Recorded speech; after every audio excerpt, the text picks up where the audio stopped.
It's Monday, July 8th, and you're listening to the Geek at Geek News Central, the longest continuous running tech podcast. This is show number 872, sponsored in part by GoDaddy.com. Our July GoDaddy special, customers get 32% off their order at GoDaddy.com by using the promo code GO32OFF1 or get a .com for just $2.49. Geek News Central is a proud member of the Tech Podcast Network. We're streaming to the TriCaster. We'll talk about that in a minute. Everyone, strap in. Here it comes. All right, people, I need a go, no-go for the Geek News Central podcast. Digital archive recorders. We're go fly. Microphone. We're go fly. Video feed. Go. Web browser. Go. RSS data stream aggregator. Go fly. Interflux Toddism suppressor. All right, I'm confused. Host readiness check. Welcome to the show. Welcome to the show. The Geek News Central podcast is a proud member of the Tech Podcast Network. If it's tech, it's here. All right, ladies and gentlemen, we are ready to go. Cue Todd in 5, Button, who's got the button? 4, There's no cause for alarm. 3, Everybody hold on to something. 2, Just press the button. 1. Aloha and welcome to Geek News Central, coming to you as live as it can be from the beautiful state of Hawaii via the Geek News Central studio overlooking Honolulu. And yes, those of you that are watching, I am wearing glass, and it definitely looks more dorky on the on the camera than it does in person. This is not going to last long. We'll take them off and continue the show here in a few minutes. But hey, I want to give a warm welcome to all of the Ohana. And if you're new to the show, thanks for stopping by and checking us out for the first time. And yes, I just got back from getting glass, and we'll talk about that here in a few minutes. But we, of course, take some time. If you get a chance, come over to geeknewscentral.com. And when you do, you're going to find all kinds of great content on the website. Basically, get hooked up with all the content on the website via the RSS feeds. Of course, you can get subscribed there with your favorite podcatcher as well. If you subscribe to the podcast, lots of content. We have Robot Underpants, The Gadget Professor, The New Media Show, and of course, this show, Geek News Central. And get subscribed to all those shows right there in the second column of the website. And get hooked up with the newsletter as well, right there on the top of the page. But we want to welcome you and everyone else. Thanks for being here, and thanks for being part of the family. It's great to be back in Hawaii, and a quick down and back to LA, and then with the 4th of July kind of preempted a show. But I tell you, it's going to be here in Honolulu for I think for a month and a half, maybe 2 months before my next travel kicks in, which is going to be fantastic to have some extra time at home and kind of rearranging some things here, which is good as well. And looking forward to being here, not on the road as much. Of course, you can reach me on a number of ways via Twitter at Geek News, geeknews@gmail.com. And of course, the hotline is 619-342-7365. where you can leave a comment, email, or just anything about the show. Definitely drop me a line, and I would appreciate it. I tell you, the trip to LA was remarkable, and we'll get into that here in a few minutes. Those of you that are insiders, you already got to see my insider video that I took driving. Basically, I had no more walked out of getting glass, and I jumped in my rental car and pressed record, and for a scary 12 or 13 minutes, it was kind of an interesting experience getting used to these things, and we'll talk about that a little more here in a second. Don't forget, you can check us out at the Tech Podcast Network as well. No stream tonight. I basically got in here, got everything set up, hit go live with live stream, and live stream says, hey, you've got an account problem, and you can't activate. So it was too late to load up the alternative servers. So no live stream tonight, but that will be fixed for the next show. So if you were expecting to come in and watch, I apologize in advance there, but we'll definitely get the video up first thing tonight as soon as I get done tonight for those of you that were expecting it. I want to take a minute here. Of course, I want to thank our sponsor, GoDaddy.com, for being a longtime sponsor of the show. And GoDaddy really has a great deal for you this month. You get 32% off your total order by using the promo code GO32OFF1. And that's a huge savings. And, of course, we got lots of codes on the website. If you just come over to geeknewscentral.com, scroll down the website, you'll see the GoDaddy link. Click on that. They'll take you to this page right here. So, again, $2.49 for one new or transfer.com for the first year. Geek249 is the code. 32% off your order at GoDaddy. Promo code GO32OFF1. We also have one new .com, a free private registration. It's $4. Promo code on that's free too. So lots of other codes. Hosting, 15%, 20% off, 10% off, non-domain orders, .coms, renewals at $8.49. We got $5, $10, and $20 off, basically cash rebates and $12.99 SSL certificates. Everything at GoDaddy. Of course, Geek News Central is hosted at GoDaddy as well. And we want to thank GoDaddy for being a sponsor here. Hook it up. Hook the GoDaddy folks up. Get an order in right away. I'm going to tell you, that's where you're going to save a huge amount of money and have a great, great service. So without further ado, let me talk just a little bit here about glass. And let me take these off so that it doesn't get too totally dorky for the video. But I want to talk just a little bit. We'll talk about the features here in a second. But let me just talk about the experience. So I got into LA very early Wednesday morning. Yeah, was it Wednesday? Yeah, Wednesday morning, July 3rd. Basically, the hotel let me check in early, so I was able to get a shower, get some email done. About 10:30, got in the car, drove over to the Googleplex, and when I rolled past the place, there were two folks that were sitting out front. I knew it was in the right location because they were standing there with clipboards and glass. I parked in the parking lot, came around, and walked over, and they said, I said, "Can I have your name?" I told them my name. They said, "Oh, we've been expecting you. Come right in." And the gentleman that basically was going to help me set up kind of walked me in the building, got me a visitor's badge. They checked my ID. So as we came in, he just walked me through the complex, kind of a nice little relaxing open air complex. Real nice design. And really what I was most surprising about was almost everyone, and let me make sure, I got a speaker over here, I think that's up a little bit. Hang on. Everyone over there was in that complex is wearing glass. And everyone. And they were out in force. Now, when I came in, they were videotaping me as I come in, which I thought was kind of interesting. There was a gal. She didn't think I was catching it, but I saw it because the little light was on glass. You can see when it's recording. But anyway, walked into basically the glass delivery room, and they gave me the opportunity to change my color. And as you guys see, I picked black, or they call it charcoal. And I looked through the colors, I tried the white ones on, a couple of the other fatty colors, and I said, yeah, for me, my age, let's just go with black. So we sat down, and they brought out the box, and I'll have an unboxing for you that I'm going to put up on YouTube. I'll put a link to that. Actually, it's recorded, and I don't know why it didn't post from my phone, but unboxed the glasses, and the packaging was really nicely designed.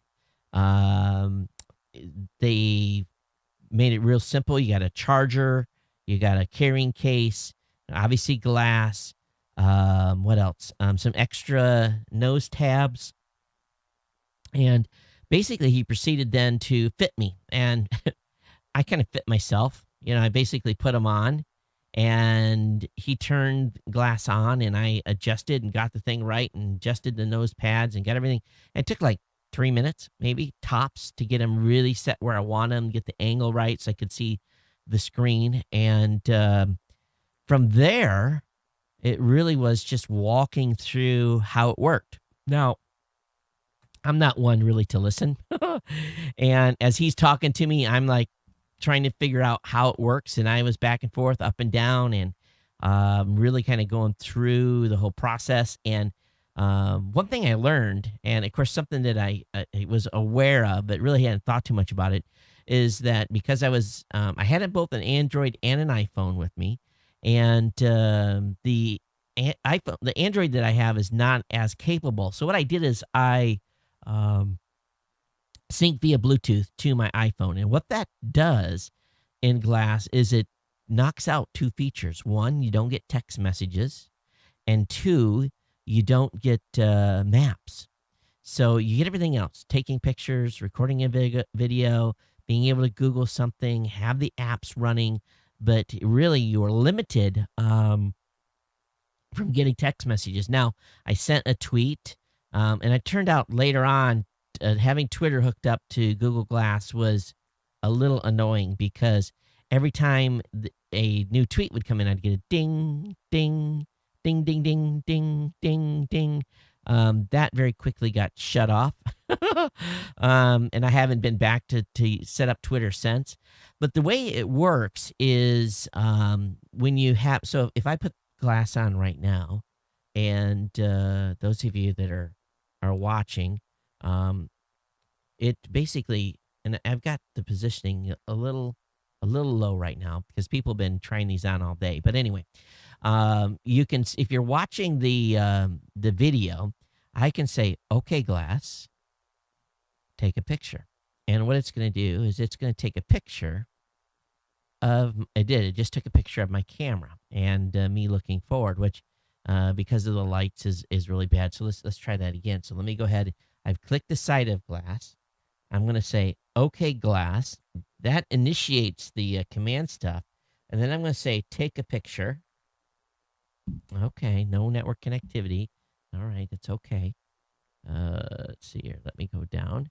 I'll do this again. "Okay, Glass. Take a picture."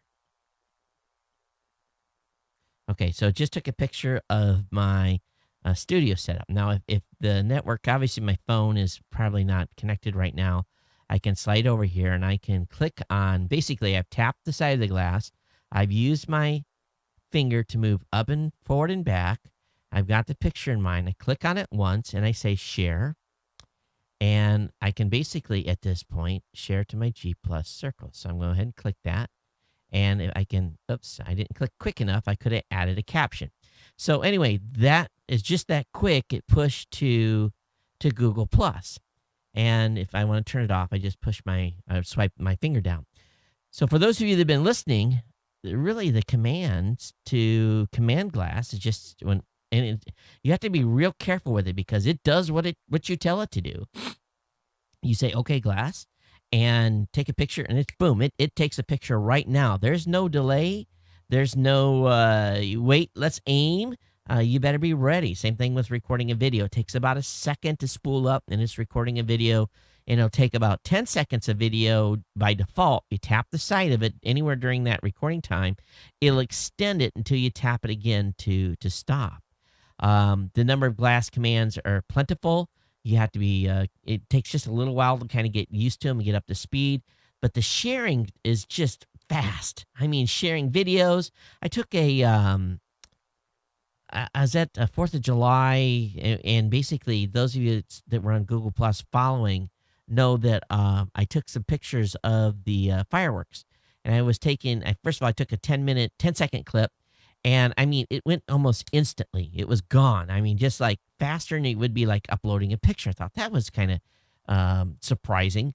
So then I said, okay, let's do about 5 minutes. So then I recorded about 5 minutes of video and did the same thing. It said share, and I put it up on Google Plus. And the time to upload was incredibly short, maybe 20 seconds to upload the video.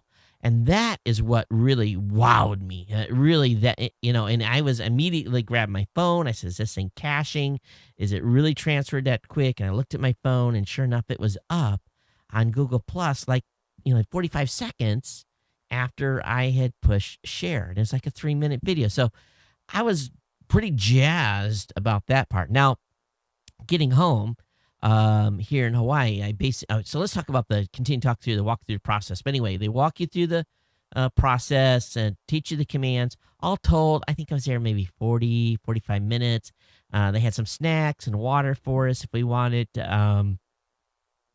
But really, I kind of like, it's almost like this whirlwind. You're in and you're out. It was really that quick. And the team there was all excited, young, hip. A lot of people were getting they're making their appointments. They probably had 10 tables that were set up for people to come in. Then what else? I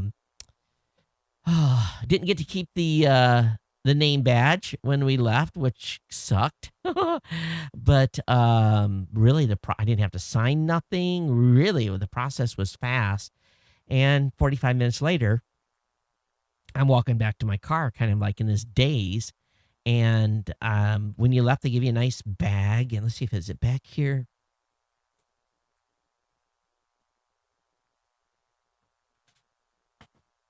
So those of you that are on the video, you can see the glass bag, nice black glass bag.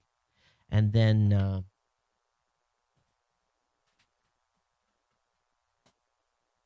here's some of the inside packaging for those of you that are watching, but it's empty right now. But in the holder, the only thing I think is not so great is the glass holder, and it's just a pouch with a hardened shell at the end. And I've tried sticking glass in 2 or 3 times in this, and I really don't think this is very effective. So there's a marketing opportunity out there. But let me talk just about a few more of the features. And when you open up the box, and let me for those of you that are watching, it basically it basically comes like this. And what I'm holding here, folks, those of you that are listening, I'm holding basically a piece of molded cardboard that holds glass, and it basically shows listen for the bone connectivity, the on-off switch, touch for the side, and then, of course, the capture button. You can manually capture by pressing up. I think I used that button once. And also, it's got a sensor that senses when you've put, and it's right up here in the corner, it senses when you are wearing it. Kind of goes into a standby mode when you're not. And so it's smart enough to know when you've got glass on or got glass off. The only thing I think is a couple of points of things I don't like. Number one, the bone conduction to me, when it's noisy, can be a little bit difficult to hear, and I almost have to cup my ear a little bit to hear it. And then the second thing is that to turn it off, because I've run the battery down. I had it sitting here on my desk for about 5 or 6 hours, maybe 12 hours. And I came back and it had been on the whole time. And for some reason, didn't completely go into standby mode. So it was almost completely discharged, which drove me a little nuts because I thought, okay, this thing's sitting here. It should be at the same battery charge as when I left it, but it wasn't. So learning to shut it off has been critical. You got to kind of hold it, press the power button, wait till it says shut down, and then you know the glass is off.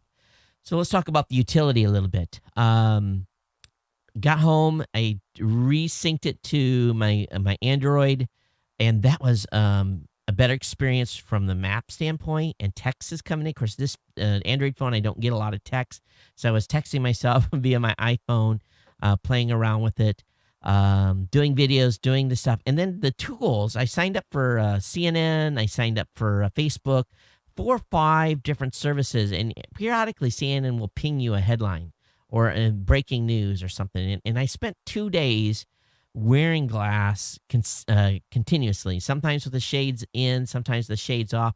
And what I have found, at least here in Hawaii, if I'm wearing a ball cap with the glass on, with the shade insert, which you get a clear and you get a black tinted glass, is that people don't notice you as much. Now, when you're wearing it open-faced, people can they easily can tell you're wearing something. So really, I get looks, and you can see people want to say something. And so I've been real frank. I said, yep, I'm wearing glass. Do you know what that is? And sometimes people say yes. Sometimes people say no. And I said, do you want to know more? So I probably have demoed glass at least 50 times in the past 4 days. And the younger folks really get it. I'd say 35 and under are really excited, and 35 and above crowd are like, eh. And I got it down where I can do a little demo for them real quick. But I think from the onset, I went in with this with a very low expectation, knowing that this may not be the best experience yet, because it's just brand new. But I've been pleasantly surprised in that designers are understanding that simplicity in the screens is key. Very simple, not a lot of text. Something you can just look up, boom, you do a quick glance and you're good. Something scroll through really quick, 1, 2, 3, 4, 5, 6, 7, 8 type of deals where you can, within about 5, 6, 7 seconds, you can have looked at 6 or 7 slides of information, appointments, weather, traffic, all this stuff that's in there. And that to me has been the real utility. And being able to kind of go back and forward in a timeline, and being able to kind of real quick look through certain stuff. Now, it's not an end all, but that's why we have our phones in our pockets, right? If we need to do something on the web, the Google search on it, I would say, is probably the weakest feature. So during setup, they're saying, okay, why don't you go ahead and Google something? And of course, it's right off the bat, so right off the top of my head. So I Googled myself. Google. I said, okay, Glass, Google Todd Cochran. And it came up with somebody, and I'm at the top of the search results on most Google search results when you search for my name, if you spell it correctly. But Google Glass left the E off, and it gave me someone else's results. And I said Ozzy Osbourne and a variety of other luminaries. And it was given quick information. So I've been playing with that, and it's almost like you get like a little flashcard of information, and a lot of it comes from Wikipedia. So you can tell it's just like a sentence, and then you can go through, and like Ozzy Osbourne, you can get where he was born, birth date, and you get 4 or 5 slides on him, and then that's it. Doing the web thing is a little bit even weird. I would say the utility of going to a website, forget it. You don't do it. It's not worth it. Because what you see is well, even though the screen is supposed to be, it's still in your eye, not that big. I was expecting the representation to be bigger. It's not. It's readable, and even you guys know I'm not wearing my glasses tonight. Those of you that are listening, but without my glasses, I'm able to see it fine. My challenge is okay, I do a lot of reading. So when I transition to my phone, I'm at that age where I need to have my glasses on, my prescription glasses, to basically read what's on my phone and clearly. So there's this weird, awkward thing, okay? You want to look at something, you say, take off glass, and you put on your regular glasses, and you read your phone, and then you make the transition back. So I talked to them. I said, okay, what are you going to do? What are you going to do for those that are going to have a prescription? He showed me a couple things on the phone. He says, at some point, we're going to be able to put a prescription, a lens on here that you're going to be able to order, and it will be retrofit into current models of glass. So that really excited me. How much, I don't know. But if they can make transition glasses that I normally wear and put it into glass, I think we'll have a winner. I really, really do. So anyway, that's been kind of my initial experience with glass. One thing I will say is the first 24 hours, just like anything else new that you wear, it's kind of obtrusive, and you catch yourself like looking up at the screen even when there's nothing on. Now that I've wore them more than a couple of days, I don't even really notice the screen unless I tap the side and I turn it on. And it really was evident in my first video. I shouldn't have been doing just putting these on and getting in the car and driving in LA traffic. I probably should not have, because my situational awareness was really down. So it's just like anything else, talking on a cell phone even with a wireless, you have this distraction level, and I got another aspect going on. So one thing one feature that I like is that if you're recording a video after about 15 seconds, it basically kind of turns the screen off. You don't see that it's still recording a video. You know it is, but you're not getting a live video stream in front of you. That's important because I was messing around with it and I came up to a corner to hang a left. And even though I had the right of way, I missed a pedestrian that was starting to walk across the crosswalk, was about halfway across, and I started to turn left, and he was right there, and I had to stop. I stopped, and basically there was another car coming, and I had timed it so that I would have enough time, so the car that was coming had to slow down. I kind of did a elongated, basically made sure that just clear the pedestrian. It would have been a ticket if there had been a police car behind me, no doubt. No doubt that would have been a moving violation. I can just tell you straight up right now. And it kind of unsettled me at the very beginning because I thought, oh, this is not good. So and I think as I release that video to all of you to watch, I think you'll kind of get the inside of, you could tell my brain kind of clicked a few notches and I was distracted. So,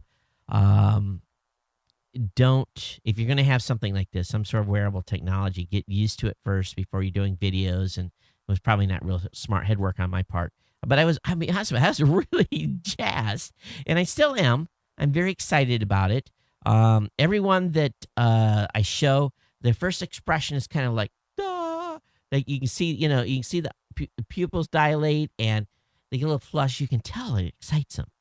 You can really tell that it excites them. So that's kind of my initial report. I think when what I'll do is I will incorporate the insider video into the next show. I'll actually splice it in, and you guys will be able to listen to the audio from that. And also those of you that are watching the show can watch the video portion as well. So I'll splice that in so you guys can 1 week after Getting Glass, I'll release it to the rest of the audience here. But I do want to thank all of you that have become insiders, and we've had a number of folks jump in and become insiders this week. We appreciate it. Or I appreciate it. There's only one of me. I appreciate it. So if you want to help support the show, it's really important that you do so. This is a prime month to come in. We have a single sponsor this month, pretty much through the entire month. So go over to geeknewscentral.com/insider and become an insider. $2, $5, $10, $15, $25 a month, whatever you feel. We hope that we give you value for value, added value for the show here, lots of insights. And we're going to be talking more about glass. I'll be doing some segments periodically as new discoveries and things that I'm finding with it.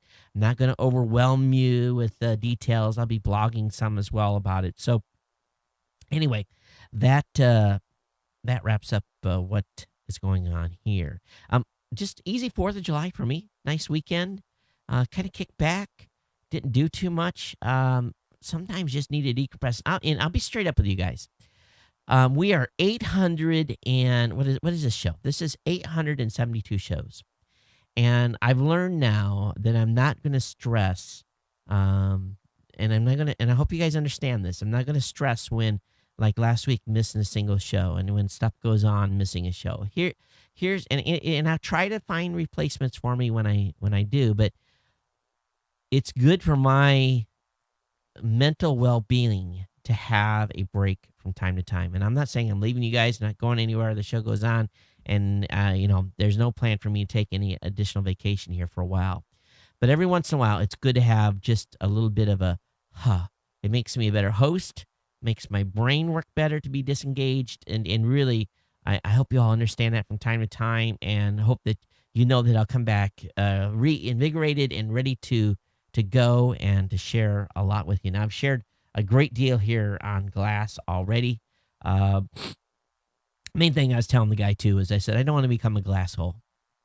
And for me, wearing glass with, I might as well show you guys this. Wearing glass with the shades is better. So let me find, I can reach over here in the bag. And they give you the sunglasses in a separate case. And let me pull these out and let me show you. And they were really slick on how they designed this, and see if I can do this one shot. So you basically slide them up in between the nose bands. You turn it, and they very nicely snap in. Now, this is, I think, how you wear glass. This is the way to go right here. Kind of the Men in Black way of wearing glass, and be honest with you, with a hat on. And let's see, do I have a hat? Hang on. First time ever wearing a hat on the show. For those of you that are listening, I'm putting a Blue Angels hat on. So if you check it out, so here's a hat. It looks like a pair of shades, and yet the glass camera can still take a picture uninterrupted, and you can be pretty slick about this if you wear a ball cap. It's much different than wearing glass without the shades. It's a big difference, and I think you guys, and they look almost like grandpa type of shades. They're not Ray-Bans, or they're not something that's stylish. And I normally wear a very stylish set of Tommy Bahamas or something like that I normally would wear for shade. So that is glass. And let's get into the tech content, because we got a lot more to share tonight, and probably not going to get through all this before we run out of time. But there was a police arrest captured on glass, and I actually recorded a wreck that I came upon, a little fender bender on the highway. So I think this is where we're going to have interesting things. Something's cool happening, boom, boom, record a video, and you're recording. Recording someone getting arrested, maybe you'll see a civil rights violation, who knows? But these are the type of opportunities that wearable technology is going to lead to. So be curious to see where this leads and what's caught on glass for sure.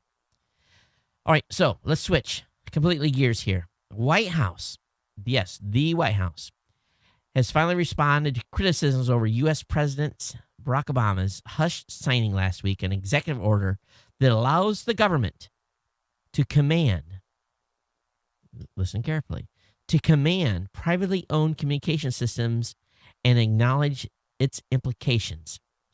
Basically, the president has inked his name to Assignment of National Security and an Emergency Preparedness Communication Functions executive order on July 6th. He authorized the Department of Homeland Security to take control of the country's wired and wireless communications, including the internet, in instances of emergencies. The signing was accomplished with little or no acknowledgement outside of the White House, but initial reports on the order quickly reached the public. So this is some crazy stuff. Department of Homeland Security now, in what is ever the government decides is an emergency, can seize air, all the airwaves, all radio waves, all internet, all wireless communications, and do what they please with it. They have the authority to seize private facilities when necessary, effectively shutting down or limiting civilian communications.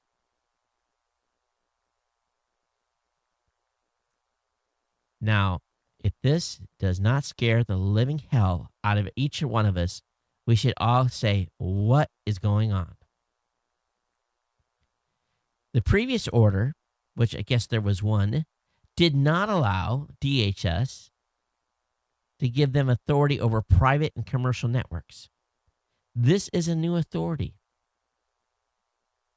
DHS can take charge of commercial, government, and privately owned communication resources to satisfy what it described as priority communication requirements. With little insight from outside the White House, though, what will constitute an emergency may be very well decided on by Washington. This is crazy. So this should have been done by Congress. The president has signed an executive order basically giving our Department of Homeland Security the authority to seize everything communication-wise and shut it down. Did you hear about it? Did you see it in the news? Didn't see it in the news, did you? You didn't know this, right? You're all shaking your head. You did not know, right? Does it scare you that your government now has the ability to shut everything down and what they deem as an emergency? Combine this with a whole bunch of other stuff that's been going on recently. Some of us would say that the era of transparency at the White House is not so transparent, is it?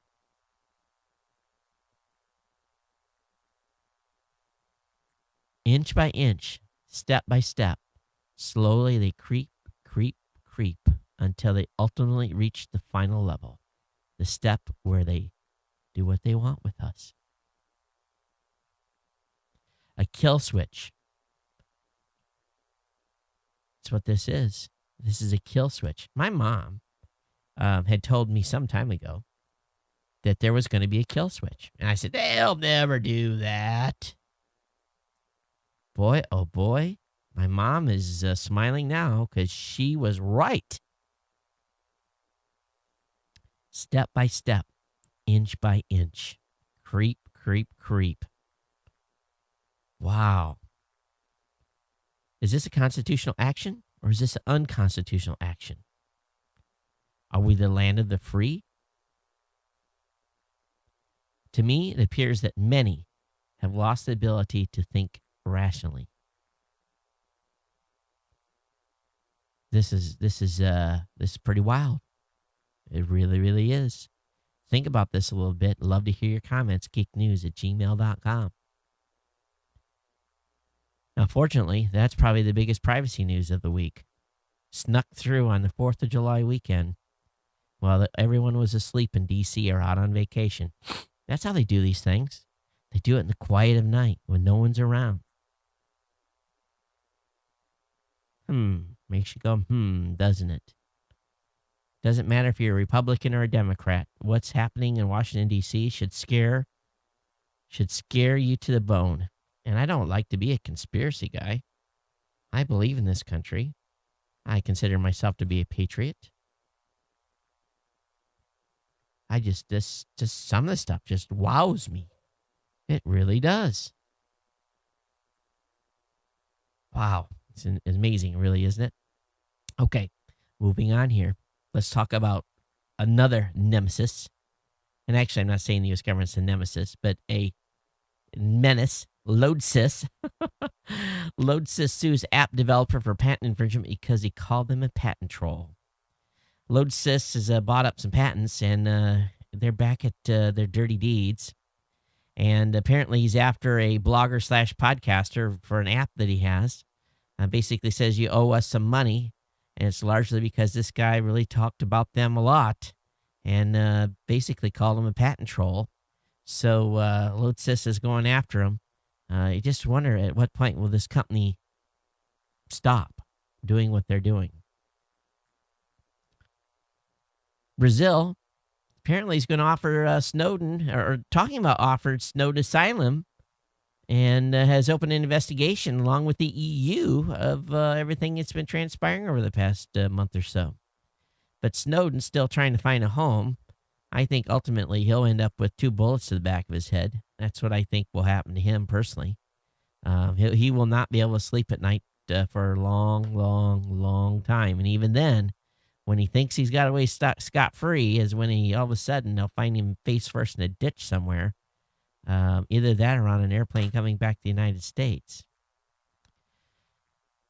Apparently, and reportedly, according to Engadget, the U.S. reportedly is using security agreements to intercept data from undersea fiber optic cables, too.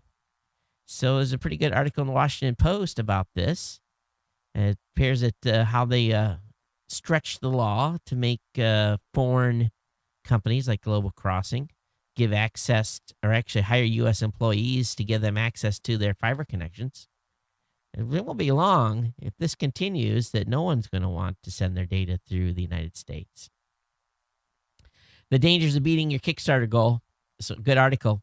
In March 2012, legendary game designer Tim Schafer and Ron Gilbert ran a Kickstarter to design a new adventure game. They asked for $400K. They walked away with $3.3 million. They're supposed to deliver in October 2012. They still haven't delivered in July 2013. And they need more cash now because they kind of overplanned and ran short on budget. Interesting how that works, isn't it? All right, America's second largest employer is a temp agency. That's a sad state of affairs. The second largest employer in the United States is Kelly Services, which is a temporary work provider. Part-time jobs are an all-time high, with 28 million Americans now working part-time. And you wonder why people are getting pissed off about not having enough money. So the New York Times has a chart that lays it out. Nearly 1/5 of all jobs gained since the recession ended have been temporary, which is not a good sign. Information in the iOS department. Apple has seeded the third iOS 7 beta to developers with bug fixes and improved performance updates. Little animations on the graphics. And so is that kind of stuff that's been going on. Siri's voice has been tweaked with the new developmental versions to the male and female voices for U.S. English and French and male German voices. Apple has fixed issues with sending music to Apple TV through AirPlay. iCloud continues to go through some changes as well. So iOS 7 will be coming when the bugs are all worked out.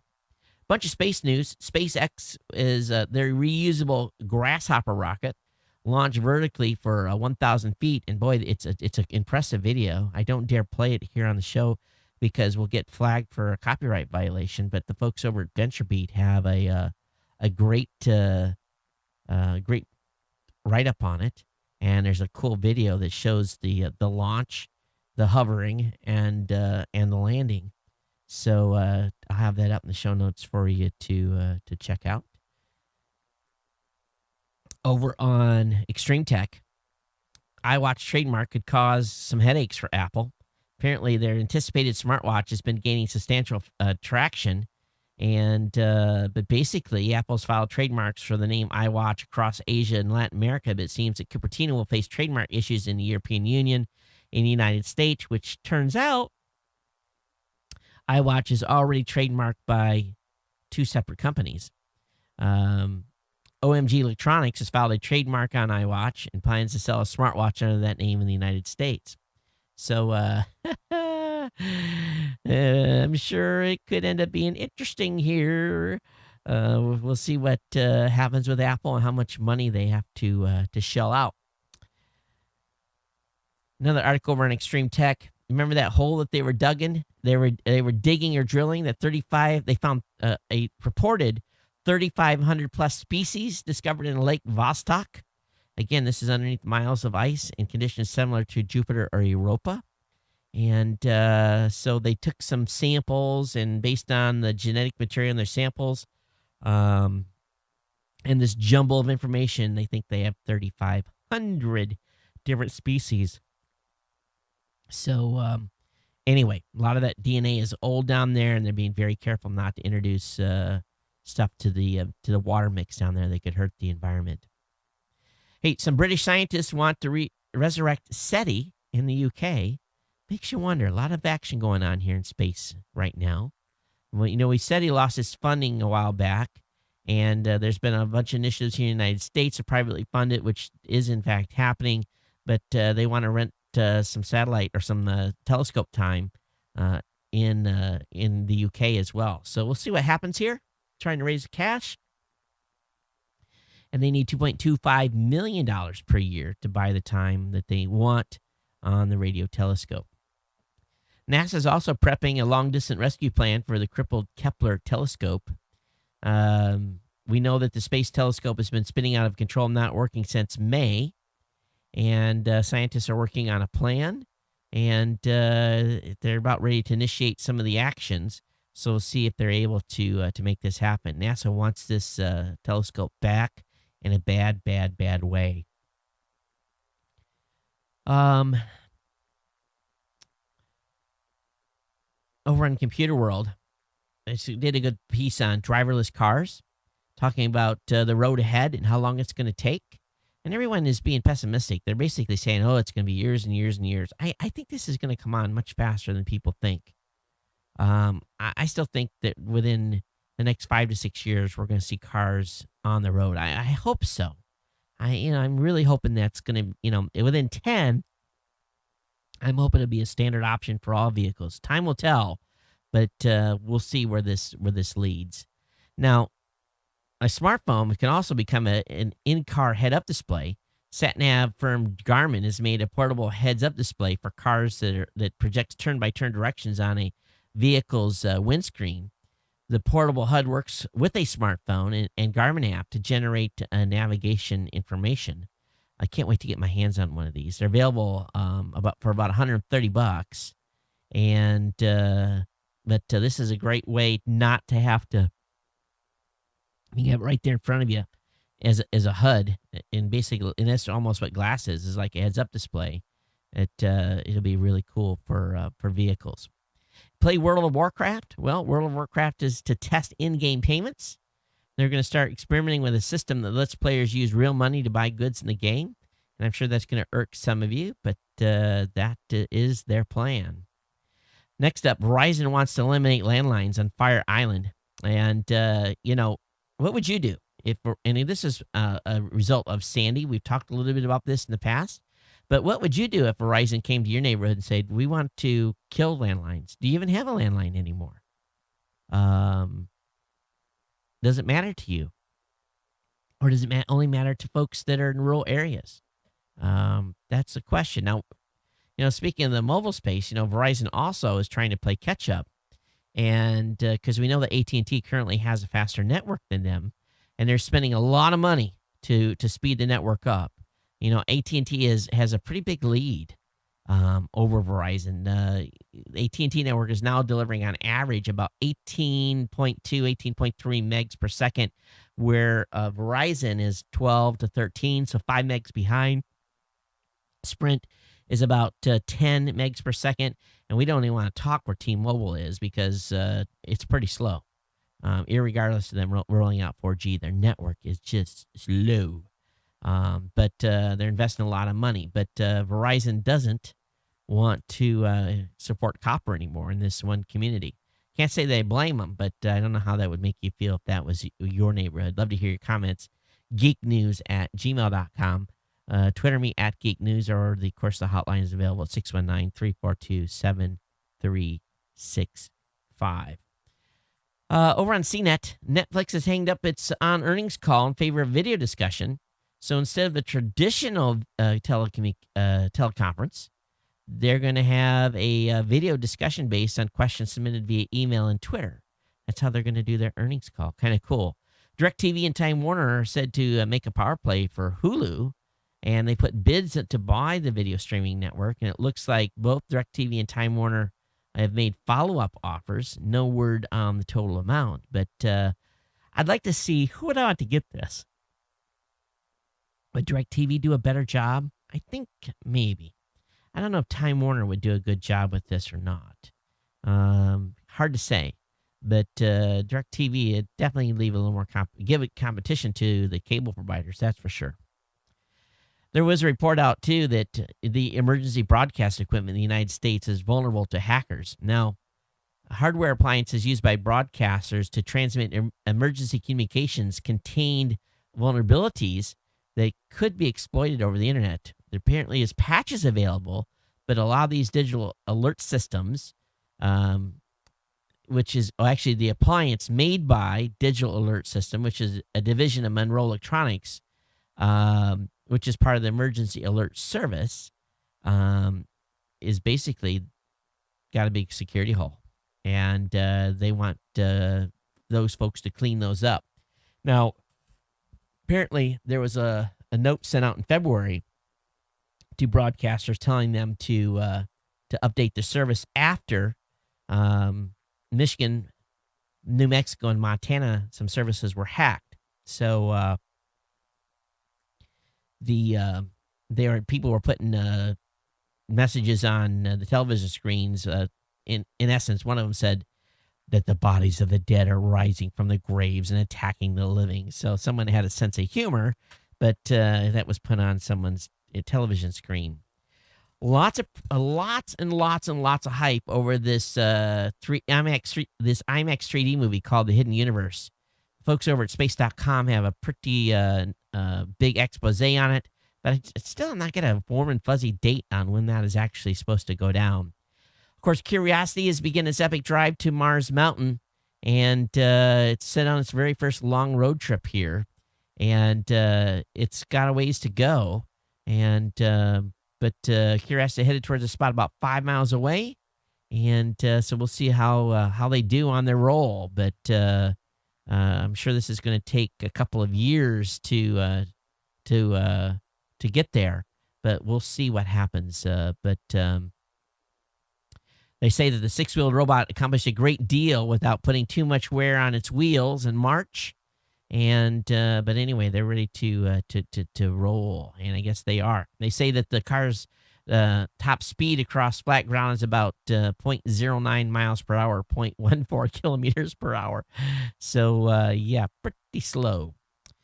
Hey, good news. If you have been out there doing stuff on peer-to-peer, I'm being very ironic here, cynical. The RIAA has hit 25 million Google takedowns. They were only at 20 million in May, so they've been busy over the past couple of months issuing more takedowns. They're ahead of the BPI slightly, but 25 million Google takedowns. That's a big number. On the same time, top BitTorrent trackers are serving 30 million peers across 4.5 million torrents. So if you look at Open BitTorrent, Public BitTorrent, and iStole.it, the total number of torrents right now, just a little quick look, was 4.5 million with 29 million peers and 22 million seeders. But it's a pretty big number. That means there are a lot of leechers out there, a lot of people that are grabbing stuff, a lot of downloads going on. Of course, the Pirate Bay founder, who's in jail, who's been sentenced in a hacking case, is going to appeal his 2-year jail sentence handed down to him last month. And we know that the 28-year-old was found guilty of okay, let's see if I can say this. Compromising the mainframes of a company and carrying out, basically pulling some data he shouldn't have had access to. Whether or not that happened, who knows, but he's been convicted of it. And some of the earning statements going on. Samsung has beat out Apple on Fortune Global 500 lists. Fortune on Money released its most recent rankings of worldwide companies based on revenue. Samsung topped Apple on the Global 500 list with a total revenue of $178.6 billion compared to $156.5 billion for the iPhone maker with $41.7 billion in profit. Apple pulled in the second most profits of all listed companies, only falling short of ExxonMobil. Apple's profit was more than double Samsung's at $20.6 billion annual. Overall, Samsung jumped 6 places to 14th in 2013, while Apple moved from 55th to 19th, with both companies falling well short of the Royal Dutch Shell, which topped the Global 500 companies with $481.7 billion in revenue. That's a big number. That's a big, big, big number. Of course, Google is at number 149 with revenue totaling $61.1 billion. And but anyway, these companies are moving a lot of B's, a lot of billions, a lot of bills. All right, federal judge has allowed the EFF's NSA mass spying case to proceed, and he has rejected the government state secret privilege claim in Jewell versus NSA and Schubert versus Obama. A federal judge today rejected the U.S. government's latest attempt to dismiss EFF's long-running challenge to the government's illegal dragnet surveillance program. Today's ruling means the allegations at the heart of the Jewell case move forward under the supervision of a public federal court. So I'm sure this is not making the secret court very happy, but we'll see where this leads and how much the government actually cooperates. If you want to know how to opt out from AT&T tracking your cell phone, I'll have an article up today via Lifehacker. If you find different things that you can opt out of and basically manage your privacy, I'd love to hear those from you. Send me those links when you can. I definitely like it when you do send me those types of links. That keeps me fully engaged on different ways you can protect your privacy. William Lynch has resigned as Barnes & Noble's CEO, and basically the failure of the Android-powered Nook tablet to take off has accelerated his exit. I'm sure he's left with a nice big cash settlement, but he's out, and he's only been in since 2010. So anyway, he's out looking for a job. I'm sure he's, again, probably not hurting for cash the way these executives and some of these big companies make money. That's for sure. Okay, Equifax buys identity protection startup Trust ID for about $30 million. So Trust ID is a well-known Silicon Valley identity protection company. And but anyway, Trust ID has garnered about $20 million in funding from investors. So $30 million back. Sounds like everyone's getting paid with a little bit of cash. And Trust ID has relationships with the AARP and a variety of other groups as well to get discount credit and identity protection. It kind of seems like, okay, so they got the people that can have the identity stuff or have your credit scores, and then you got they owning a company that actually helps you protect it. Sounds a little weird, but that's the way we work in today's world. Google, Amazon, and Apple pump up ad spending as tablet wars heat up. They're spending a huge amount of money, $662 million from $545.6 million in 2011. So that's a huge jump. Google's pretty high, number 36 on the list, thanks to a 66% increase in media ad spend. Hey Google, hey Amazon, hey AT&T, how about over here? We'll spend those ad dollars for you, and we don't need a lot of zeros to make it happen either. All right, article over in Gizmodo. Always watching for cool Navy stuff. The Navy's advanced gun system fires rocket-powered artillery shells. The 54 caliber 5-inch naval artillery shells fired by the Arleigh Burke-class destroyers are brutally efficient at destroying surface ships, aircraft, and land targets, but they're little more than pea shooters compared to a 6.1-inch rocket-propelled GPS-guided shell shot by the new Zumwalt-class advanced gun system. And they don't show you actually shooting this thing, but they got a little video. If you look at this thing, it looks pretty wicked, but this basically is basically an artillery shell with wings. And man, can be fired and hit targets up to 100 nautical miles away. And it's an artillery shell. It's not like a TLAM or anything like that. This is something that comes out of a gun barrel, then ignites to get the added boost to get it downrange. That's makes a big bang. You don't want to be on the receiving end of that. Now, something that's going to have you nice and relaxed and be able to have a little bit of gentle sleep in the evenings.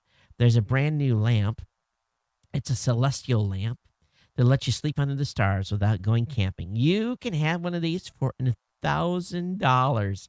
Yes, they're available in 4 colors of your choice with 4 different constellation layouts, plus the option to design your own. They are very expensive. Again, $1,000. For $1,000, you can buy yourself a pretty nice telescope and take some pictures and blow them up and have them in your room. $1,000 for a lamp? That's for someone that has more money than common sense. I'm sorry. Gizmodo has an article about Bank of America's Twitter account is really one dumb robot. Occupy LA made a tweet that said, "Hey, Bank of America, help. You can help by stop stealing people's houses." And Bank of America replied, "Occupy LA, we'd be happy to review your account with you, discuss any concerns. Please let us know if you need assistance." Yep, that was a real person replying to that one. Couple of articles over in Geek News Central that have been written. One's by KL talking about Dispatch for iOS versus Mailbox for iOS. To be honest with you, I haven't ever used Dispatch, so I think I'm going to have to check it out. She's wishing, KL's wishing for a combination thereof of the 2 different applications to be able to really have the best of both worlds. So anyway, definitely check that article out over in Geek News Central. Another one, of course, if you haven't heard, MSN.TV or MSN TV is closing in September. So this is quietly going away. Those of you who have parents or grandparents are currently using MSN TV2 may have some family requested free test set for your near future. Microsoft has announced that MSN TV2 will be closed forever as September 30, 2013. So if you're using an MSN TV set-top box, you'll not have to return it to Microsoft. In fact, they prefer you recycle it instead of attempting to return it to them. In other words, they don't want that piece of crap back. And does anyone actually have one of those? I doubt it, to be honest with you. All right, Clearwire, shareholders approved by Sprint.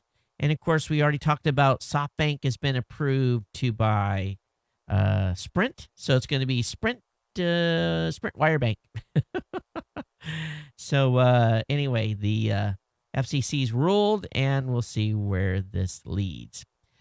All right, Netflix and CBS extended streaming deal, adds CSI New York and other shows. So CBS is letting try a contract extending its streaming service with Netflix. So this is going to include LA Complex, the 4400 now slated for online viewing only, and the freshly added CSI New York is ready to stream. Twin Peaks, Twilight Zone will be streaming for at least another 2 years for those of you that have gotten that. Hey, judges ordered the release of Aaron Swartz' Secret Service file. So this has been ordered to be released. And this is thousands of pages from the Secret Service. So we'll see what the Secret Service had to say about the late Aaron Swartz and see what they really held on him. It's amazing what happens when you're in a court and the judge throws out video evidence and then the lawyers lie about what was actually on the video. There's a great article over on Tech Dirt. Those of you that follow legal proceedings will definitely want to check this out. I think you'll just shake your head and go, how do people get away with this kind of stuff? And it's basically a case where it involved a police officer that was assaulting a prisoner, and basically what happened during court in the video and so forth. All right, a lot of people are complaining about Windows 8.1, the upcoming release. Says pieces of Windows 8 inexplicably didn't survive jump to 8.1, and new features allow Microsoft to track your local searches. So we know that, heck, they're already tracking local searches. I don't know why that's anything new, but good article over at InfoWorld. And, of course, Microsoft is going to release 8.1 to manufacturing in late August, so we'll see it sometime in September, I would imagine, in the updates. And in last news for tonight that I pulled up, Prince Andrew is the first royal family member on Twitter. So if you are a fan of the royals, definitely want to follow him on Twitter. And I'm sure that we'll have some baby news here in the coming, I don't know when she's actually due, but I think due to deliver, but it can't be that long from now. All right, let me go ahead and look at what I've got in comments tonight that came in. Got an email from Paul. He says, Todd, a fantastic RSS reader I've started using. Okay, let me see the remote content. Let me see Paul's post. It's called G-Reader. So anyway, I'll definitely check that out, Paul. Thanks for that link. I'll have that link up in the show notes tonight. Definitely appreciate it. And Paul, I haven't processed your insider payment yet, but I'll definitely send you a link to the video. Thanks for being a new supporter. Got an email here from Andrew. He said, hey, Todd, hope you're enjoying The Glass. I read this and was pretty surprised, but it seems like it's true. Gigom.com talks about a weird iPad-only school in the Netherlands that may be the future of education. So not related to Glass, but thanks, Andrew, for the link. I definitely appreciate it. We'll have that up in the show notes. Got an email. Oh, another email from Paul. He said, hey, Todd, a couple things I want to mention from your last podcast, which, by the way, I've said made me jealous. I was just listening. Are a trust and did I already read this? I think. What's the date? Yeah, that came in before the last show. So we already covered it. It's only 2 emails. So you guys miss me? Email me, geeknews@gmail.com. Voicemail hotline is 619-342-7365. Of course, you can reach me on Twitter @geeknews. Those of you that were missing the stream will be back on the next show. I'll get that all squared away, find out what the heck's going on with live stream, and get that account turned back on. Whatever's going on there, we'll get that figured out.